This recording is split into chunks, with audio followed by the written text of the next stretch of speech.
Antes quiero el título. Quiero decir que no os esperéis un panfleto feminista. Ya sabemos cómo están las cosas hoy en día, ¿vale? Yo como un personaje de un programa de humor que escucho, no soy ni de izquierdas ni de derechas, ni machista ni feminista. Soy equidistante, ¿vale? No, en serio, a mí me parece tan malo el machismo como el feminismo o al revés, ¿vale? Y yo lo que creo que en estos tiempos nos hace falta la luz que nos da la palabra de Dios en temas como el de la mujer o el hombre o el rol que Dios le ha dado a cada uno. Así que no os esperéis ningún panfleto feminista. Pero sí que os advierto, hombres, que la figura de Débora, cuando la estudias y la analizas, nos da mucha caña a nosotros, más que a ellas. No os penséis, es una predicación para mujeres. No, abrir bien las orejas, porque yo el primero he aprendido mucho de esta figura de Débora. Seguramente muchos nos sonará, igual no habéis leído nunca el libro de Jueces. Yo tampoco era un libro que le había prestado demasiada atención, tengo que reconocerlo. Y trabajando en él y trabajando en estudiando la figura de Débora, la verdad es que he flipado. Y una de las cosas por las que he flipado más es cómo se parece el libro de Jueces a la situación actual de la Iglesia. Y luego diré algo más sobre el tema. El versículo que más me ha impactado, la historia de Débora se explica en Jueces 4 y 5. Evidentemente no lo vamos a leer todo, vamos a leer solo un poquito. Pero hay un versículo que me ha llamado más la atención sobre el resto, que es este. Está en el llamado Cántico de Débora y Barak y dice que Débora se levantó, dicen muchas versiones, como una madre en Israel. Ahora veremos qué significa esto. Me ha gustado mucho esto de la figura de Débora como la madre de Israel. ¿Por qué lo digo? Porque todos sabemos, y creo que los jóvenes estáis aquí estudiando la historia de Israel, ¿no? Estáis haciendo un estudio con Pau sobre la historia de Israel, estáis en el Antiguo Testamento, y allí lo que vemos es una sociedad totalmente patriarcal. Insisto, cuando me oigáis decir palabras como patriarcal, no se os vaya la olla al feminismo, que no van por ahí los tiros, es lo que es, una sociedad patriarcal, ¿vale?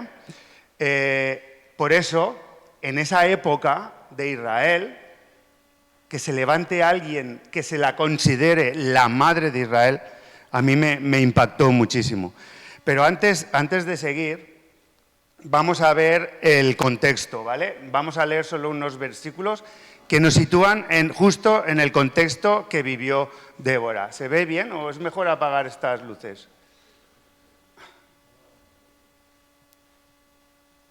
¿Vale? Después de la muerte de Ehud, el anterior juez a Débora, los israelitas volvieron a hacer lo malo a los ojos del Señor. Así que el Señor los entregó al poder de Jabín, un rey cananeo que gobernaba en la ciudad de Asor.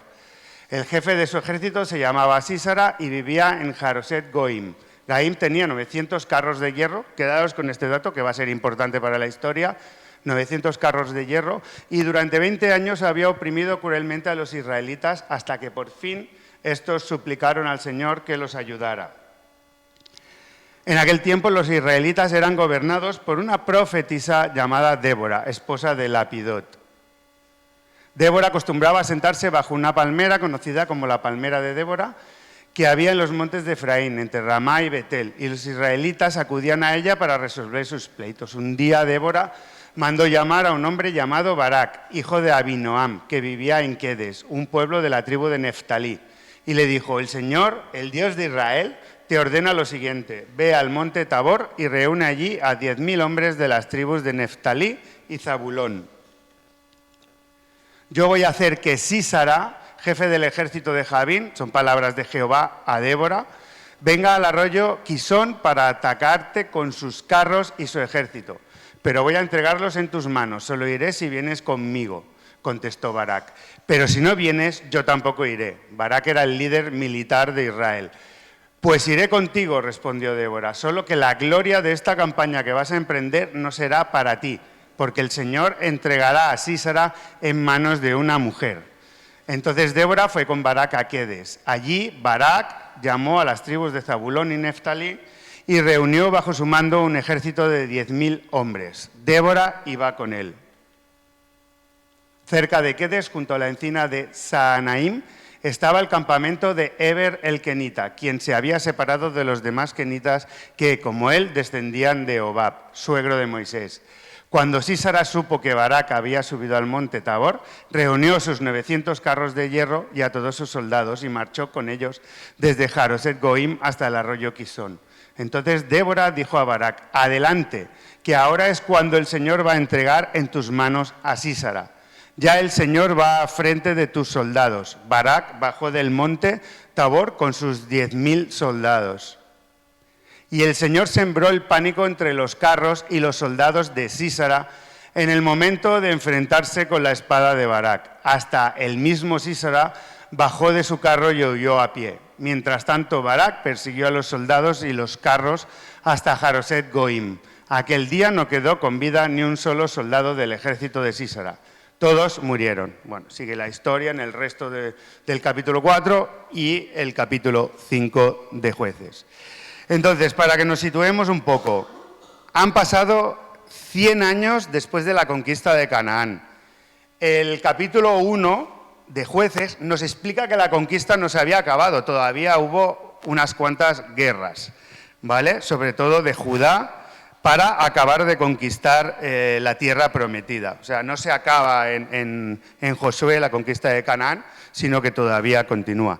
Y para que nos situemos cronológicamente, son unos 140 años después del Éxodo, ¿vale? Estos datos, aunque puedan aburrir, son importantes, porque veremos que el mismo libro de Jueces nos dice por qué son importantes.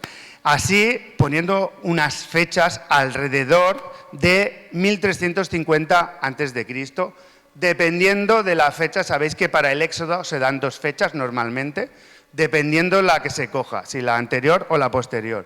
Estaríamos hablando del 1350 o el 1150 después de Cristo.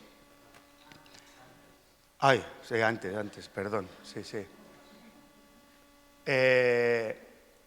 Esto es lo que os acabo de comentar, y este dato de abajo también es importante, porque hubieron 12 jueces y solo uno fue mujer, ¿vale? Como os decía, si vais leyendo la historia de Israel, el Señor siempre acordaba y pactaba con hombres. Podemos verlo en la historia de los patriarcas, Abraham, Isaac, Jacob, ¿vale? Pero aquí también tenemos mayoría de hombres, pero se cuela una mujer. Os decía que el hecho de que ya estemos 140 años después del Éxodo es muy importante, porque la generación que vivió el Éxodo había muerto. Nos lo dice el mismo libro de Jueces, en el capítulo 2. El capítulo 2 nos cuenta esto, ¿vale? Que el pueblo sirvió al Señor. Fijaros lo que dice el versículo 7. Todos los días de Josué y todos los días de los ancianos que sobrevivieron a Josué, los cuales habían sido testigos de la gran obra que el Señor se había hecho por Israel. O sea, que hasta que murió Josué, el pueblo fue relativamente fiel al Señor. Pero ¿qué pasa? Que Josué muere, versículo 8, a la edad de 110 años, lo sepultan, versículo 9, y la generación posterior a Josué también, dice, fue reunida con sus padres y se levantaron otra generación o nuevas generaciones que no conocían de primera mano esos hechos que el Señor había hecho con el pueblo. Entonces, consecuencia, ¿qué pasa? Versículo 11. Los hijos de Israel hicieron lo malo a los ojos del Señor y sirvieron a los Baales, es decir, se volvieron idólatras. Abandonaron al Señor, el Dios de sus padres que los había sacado de la tierra de Egipto, y siguieron a otros dioses de entre los dioses de los pueblos que estaban a su alrededor. También quedaros con este dato, de los pueblos a su alrededor. Y se postraron ante ellos y provocaron a ira al Señor. Dejaron al Señor, sirvieron a Baal y a Astarot, también llamada Asera, y se encendió la ira del Señor contra Israel. Es curioso, mientras vivió Josué, parece que Josué debía ser un personaje cañero, que al que se desviaba sacaba el látigo, no sé, digo yo, estoy especulando. Se muere Josué, se mueren las generaciones posteriores a Josué, ¿y qué pasa aquí? Baales. Perdón, que he ido para atrás. Y esta secuencia, estos 4 puntos, esto se repite en todo el libro de Jueces, con todos los jueces, que hemos dicho que eran 12, ¿vale? Israel se aparta del Señor y adora a otros dioses. Dios se vale de otras naciones para oprimir a Israel. Israel se acuerda de Jehová y clama. Dios levanta un caudillo, juez, para liberar al pueblo y disfrutan unos años de prosperidad. A veces son 40, a veces son 80, dependiendo de la época y del juez. Y yo cuando estaba meditando sobre esto, pensaba, ¿cómo me suena esto? Si es lo que hago yo con mi vida. Me van las cosas mal, clamo a Dios. Dios sale en mi ayuda. Me empiezan a ir bien. Me olvido de Dios. Es que yo soy muy bueno, soy un crack y por eso me van bien las cosas. Entonces el Señor tiene que oprimirme de alguna manera, me acuerdo del Señor y clamo. No sé, ¿a alguien le suena esto? ¿Es la historia de su vida también? Creo que pocos se salvarían de esta penosa secuencia, ¿no? de lo que pasaba en la época de Jueces y de lo que muchas veces pasa en nuestra vida. Pero no hemos de olvidar que Israel era el pueblo de Dios, igual que nosotros, la Iglesia, somos el pueblo de Dios. Y por lo tanto, como pueblo de Dios, Dios jamás va a dejar que perezcamos.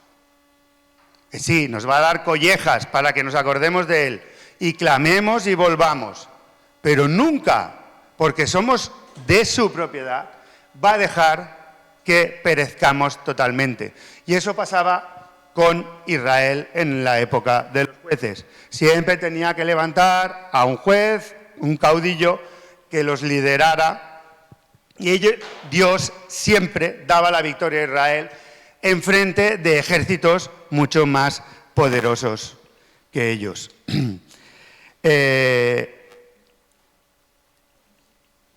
Esto que digo, esta capacidad de rehacernos continuamente, de caer, rehacernos, nosotros no tenemos ningún mérito en ello.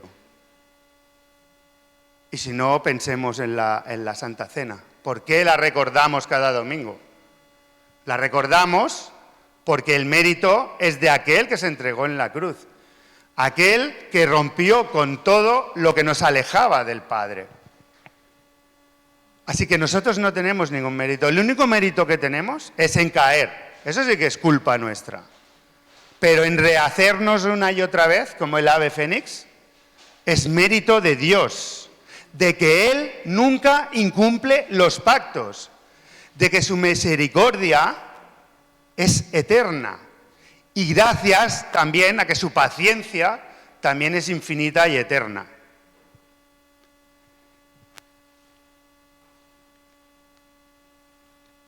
En el capítulo 1, en el versículo 19, dice que el Señor estaba con Judá, que tomó posesión de la región montañosa, pero no pudo expulsar a los habitantes del valle porque estos tenían carros de hierro. Os he dicho antes que os quedarais con este dato. Que hay 2 datos importantes y estamos hablando del capítulo 1. Carros de hierro, el ejército de Javín poseía carros de hierro y fijaros que dice que Judá tomó posesión de la región montañosa, pero no pudo expulsar a los habitantes del valle. ¿Qué pasa? Dios lo puede todo. ¿Por qué no pudo expulsar a los habitantes del valle? Si vamos a Jueces 2 nos explica el porqué.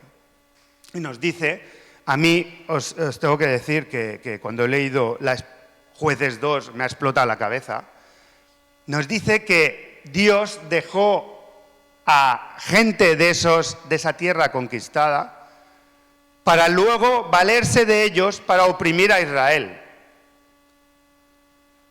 Y yo me preguntaba, bueno, Dios, ¿y no podíamos haber hecho limpieza completa? ¿Nos tenías que dejar ahí perdonadme la expresión, a las moscas cojoneras?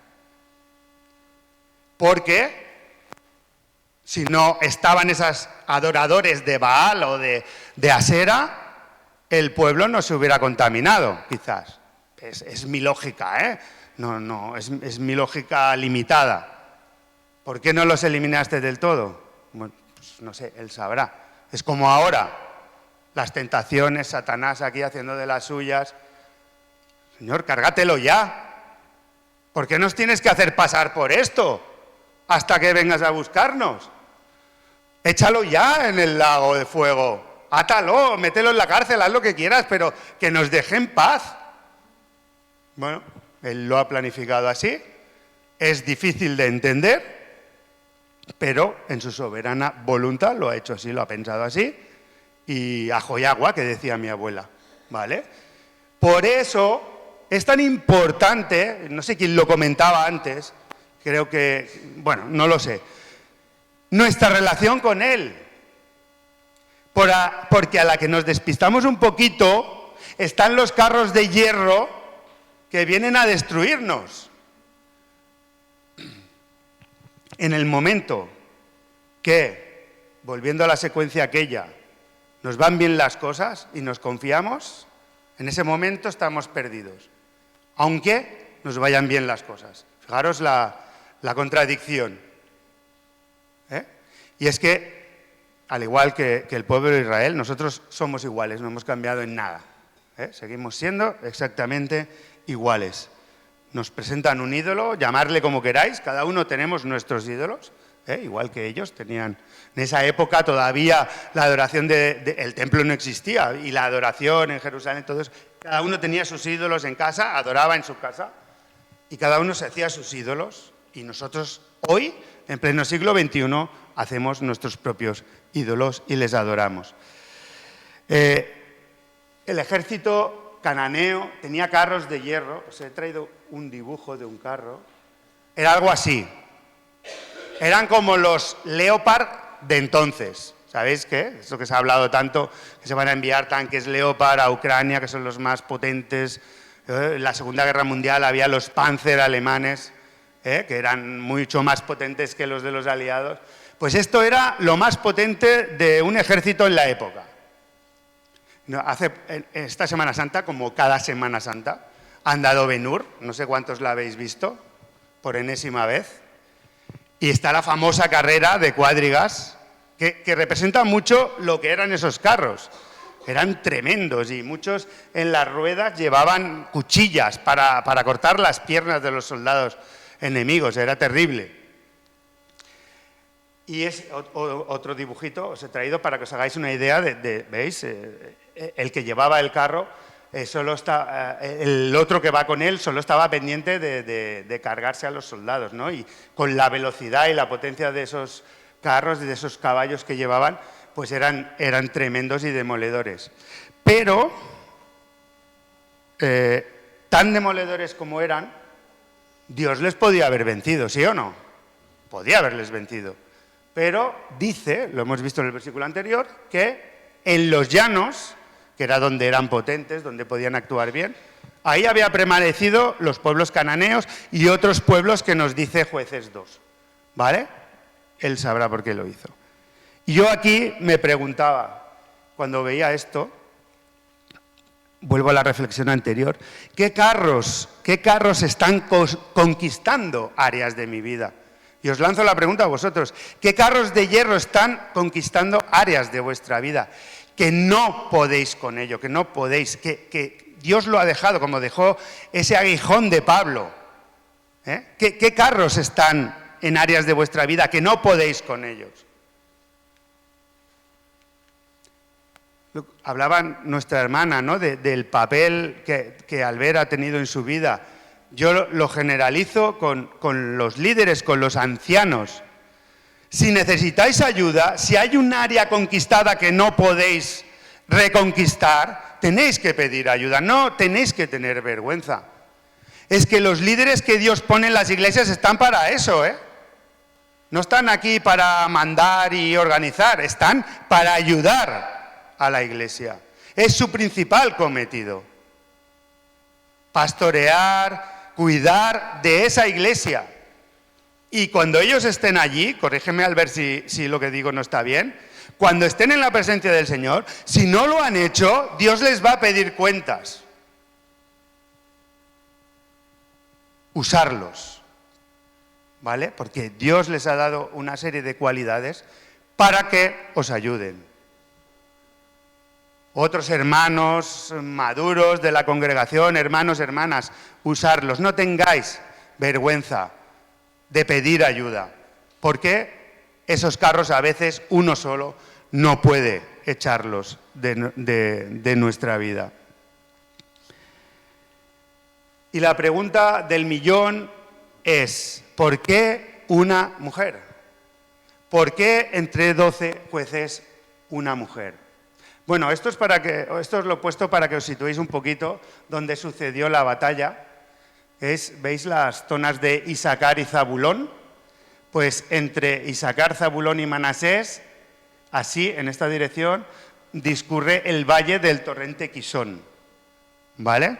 Si veis arriba, no sé si se ve bien, es Azor, la capital donde vivía Javín, y en ese valle las montañas estaban en la zona de Zabulón y Isaacar, que era donde estaban los israelitas refugiados, pero en las zonas llanas del valle era donde los carros tenían su hegemonía y ellos se habían acostumbrado a vivir en las montañas. ¿Por qué Dios escogió a Débora? ¿Por qué una mujer y no un hombre? Se nos habla de Barak. Barak era el líder del ejército. ¿Por qué no Barak?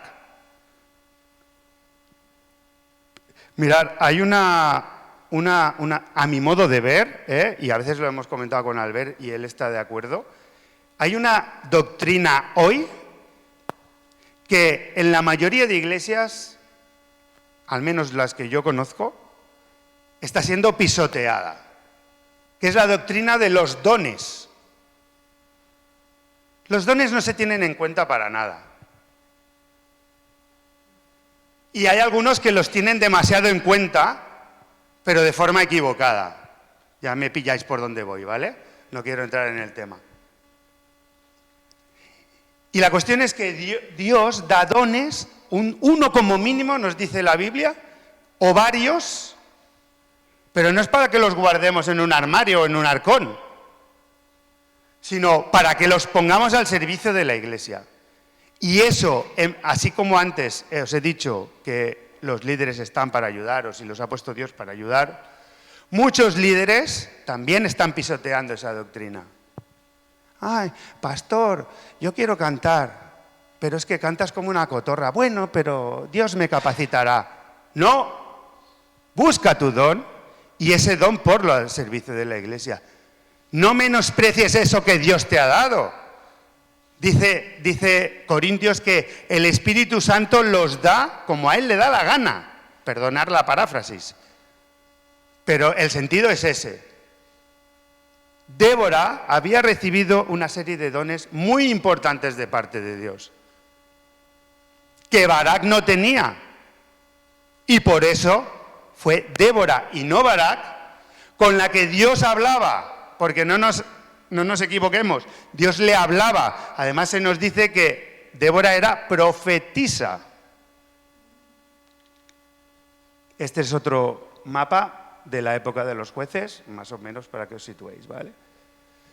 ¿Por qué Débora? ¿Qué dones o qué virtudes vio Dios en Débora que hiciera que apartara a los hombres?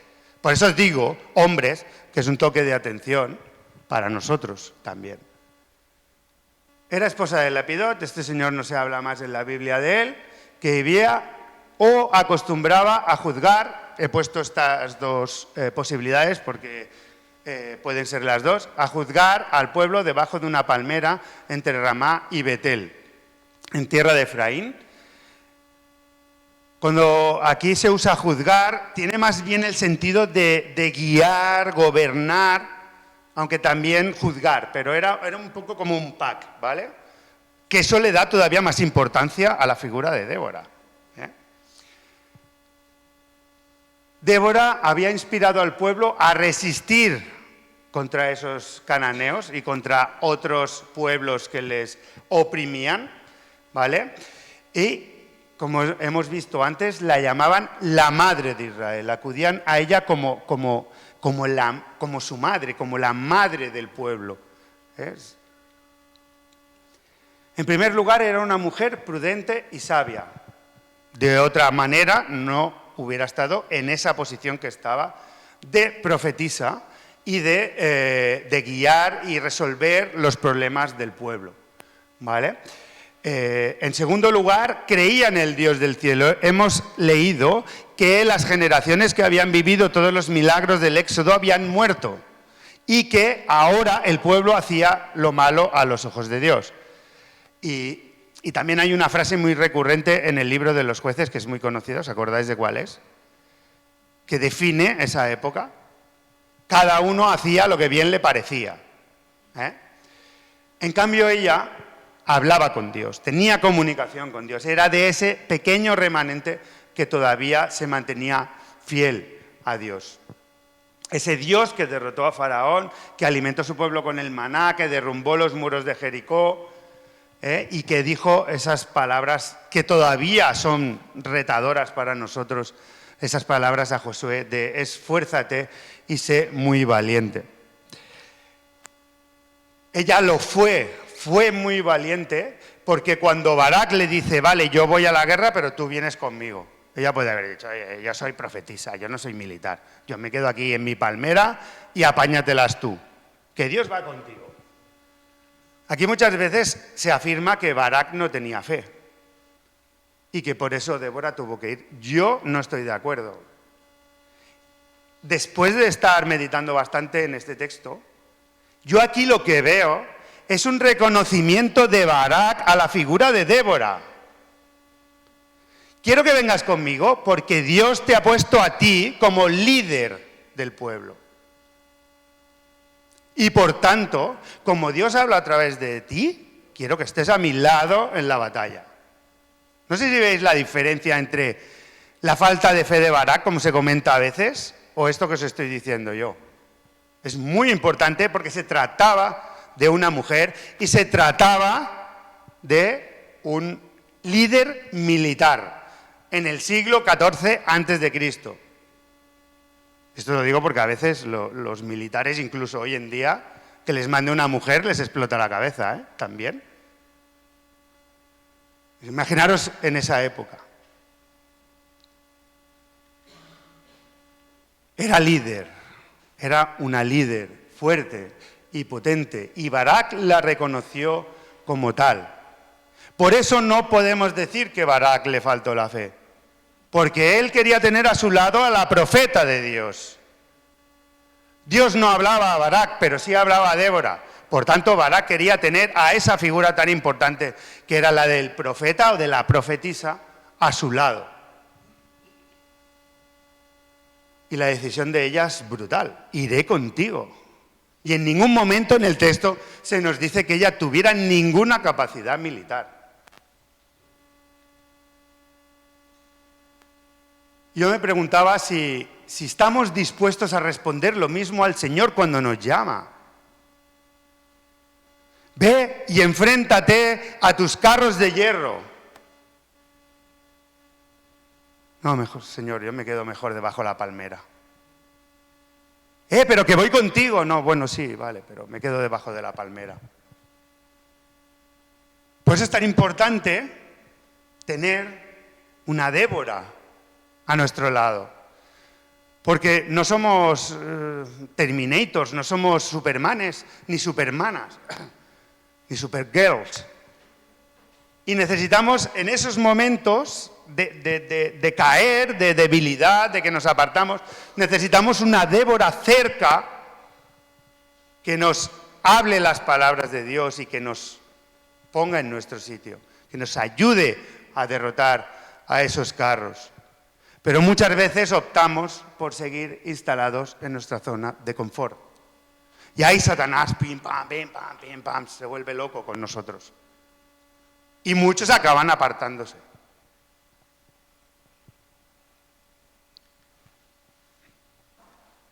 Dios dio la victoria al pueblo con un ejército muchísimo más potente, contra un ejército muchísimo más potente, a través de una mujer. En este caso, no voy a entrar porque no quiero entrar, no es Débora. Si seguimos con la historia, está Jael ahí, que es la que acaba con Sísara, pero no es, hoy no hablamos de Jael, hablo de Débora, ¿vale? Pero sí que la canalización, la guía, la que inspiró y lideró al ejército fue Débora.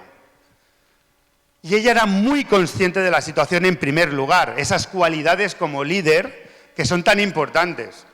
Porque vemos muchas veces iglesias que están muy mal y sus líderes están ahí, qué bien que va todo. No, muchos líderes no son conscientes de la situación de la iglesia hoy en día. Y viven en su mundo yuppie, o no son conscientes o no quieren serlo. En segundo lugar, Débora no dudó ni por un momento, sin conocimientos militares, de que Dios les daría la victoria a pesar de que el otro ejército era muchísimo más poderoso, de que los podían machacar, de que los podían arrasar. Ella, pa'lante. Fue valiente, no tuvo temor de ir con ese ejército de campesinos, de ganaderos, pero con un líder que era Dios, y acompañar a Barak hasta el lugar de la batalla. Se puso al frente de la situación, fue una gran líder.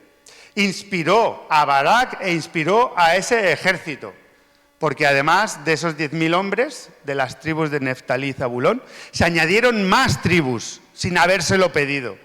Imaginaros hasta qué punto Débora inspiraba al pueblo. Hubo otras tribus que no, pero otras que sí se añadieron a la batalla. Y luego lo más importante de todo esto, si lo dejamos en el punto 4, en el 5, perdón, aquí sí que la cosa se podría complicar. Puede venir el ego, puede venir la soberbia, pero el punto último, perdona que me he equivocado, el punto 6, fue agradecida. Y ese agradecimiento está en el capítulo 5 de Jueces, el cántico que dedica junto a Barak a Dios agradeciéndole esa gran victoria. Es algo que no debemos nunca olvidar. Nuestras oraciones están llenas de peticiones, siempre pedimos y pedimos. Y cuando Dios nos da, nos olvidamos de agradecer. Es muy importante el agradecimiento cuando Dios contesta a nuestras peticiones. Acabo. Débora era una mujer normal, como podéis ser vosotras, o hombres normales. Pero lo que la distinguía del resto, que cada uno hacía lo que bien le parecía, que adoraban a los Baales, era una cosa, que ella tenía una relación con Dios. Y esa es la clave, esa es la frontera, eso es lo que lo cambia todo. Tener una relación con Él. No sé quién lo comentaba antes, pero no el domingo. No, el día del Señor yo se lo dedico a Él. El resto de días es que estoy muy liado. La relación con Dios tiene que ser cada día, cada segundo de nuestra vida. Y eso es lo que Débora hacía. Por eso Dios la capacitaba de una manera diferente al resto. De Dios ella recibía su inspiración. Ahora Dios no nos habla con voz audible, pero nos habla a través del Espíritu Santo, nos habla a través de su palabra, sigue hablándonos a cada uno de nosotros. Pero si no abrimos la Biblia, difícilmente va a poder comunicarse. Supo transmitir el poder de una relación con Dios al resto del pueblo. No hay ni una sola palabra que indique que tuvo oposición o que alguien dudó. Y sabéis que la Biblia no suele esconder esas cosas. Si hay oposición o dudas, las escriben y nos las muestran. Y una cosa que me ha impactado mucho es cómo ese ejército tampoco dudó del liderazgo de Débora. Y contagió su heroísmo, su valentía a todos esos hombres militares.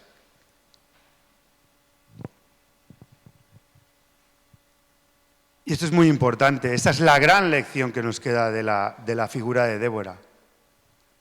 Salgamos de nuestra zona de confort, porque Dios te ha dado dones y Dios puede contar con cualquiera de los que estáis ahí sentados para una misión para Él.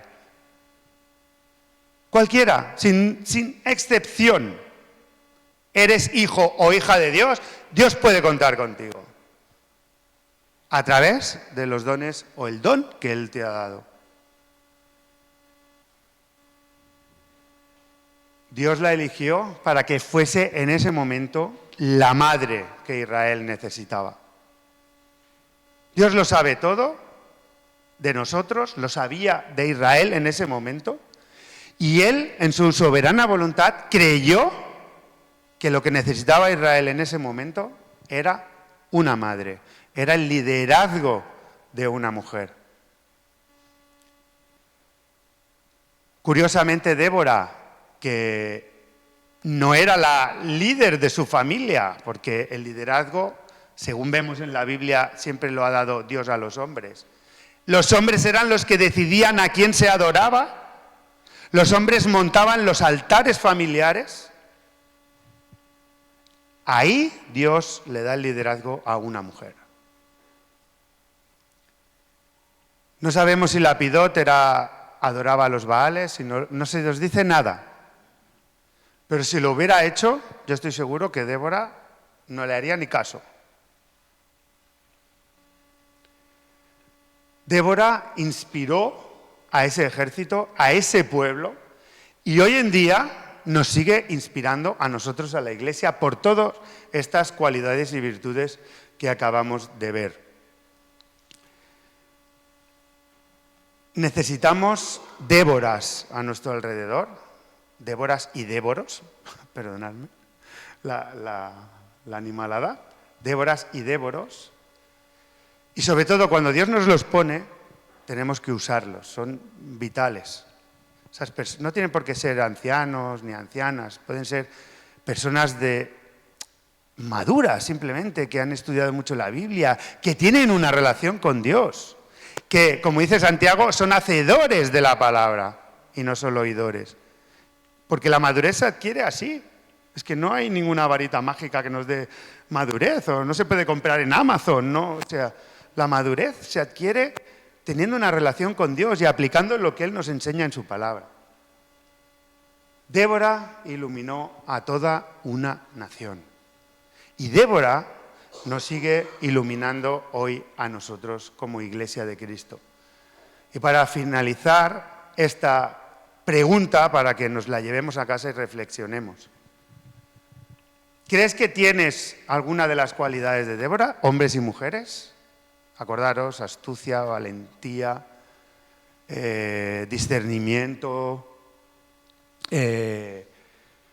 ¿Las tenemos? ¿No las tenemos? Pidamos a Dios que se manifieste. Si no hemos encontrado todavía cuál es nuestro don, ya tardamos. Pidámosle a Dios que nos ayude a reconocerlo. Y a los ancianos también, que para eso están, para distribuir esos dones para beneficio de la Iglesia. Y si crees que las podrías tener con un pequeño cambio, hazlo. No, es que a mí me gusta en el sofá viendo Netflix. Sí, a lo mejor, pues bórrate de Netflix.